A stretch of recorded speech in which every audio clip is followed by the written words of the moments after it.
রান্না করব চিংড়ি দিয়ে পুঁই শাক। তার জন্য চুলা একটি কড়াই বসিয়ে দিয়েছি, পরিমাণ মতো তেল দিয়ে দিলাম।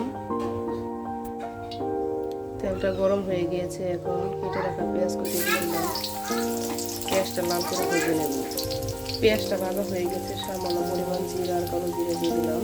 আগে থেকে বেটে রাখা রসুন, জিরা আর পেঁয়াজ বাটা দিয়ে দিলাম। পেঁয়াজটা ভালো করে ভেজে দেব। তেলের সাথে মশলাটা আমার কষানো হয়ে গেছে। এখন 1 চামচ মরিচ গুঁড়া, 1/2 চামচ হলুদ গুঁড়া, 1/2 চামচ ধনে গুঁড়া আর স্বাদ মতো লবণ দিয়ে দিলাম। এখন মশলাগুলো ভালোভাবে কষিয়ে নেব।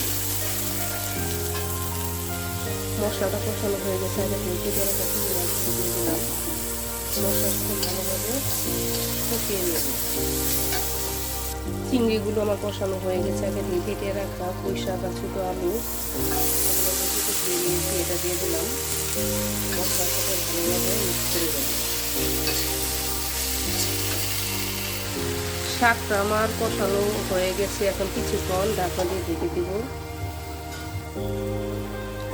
শাকটা আমার মশলার সাথে কষানো হয়ে গেছে, এখন পরিমাণ মতো পানি দিয়ে দেবো। এখানে গরম পানি দিয়ে দিলাম শাকটা সেদ্ধ হওয়ার জন্য। আবারও ঢাকা দিয়ে কিছুক্ষণ ঢেকে রাখবো।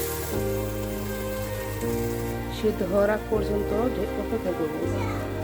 আমি কয়েকটা চেরা কাঁচামরিচও দিয়ে দিব, যেহেতু শাকটা একটু ঝাল করে রান্না করব।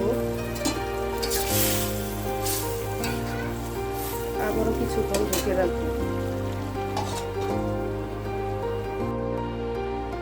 দেখে নেব রান্নাটা হয়েছে কিনা। রান্নাটা কিন্তু আমার হয়ে গেছে।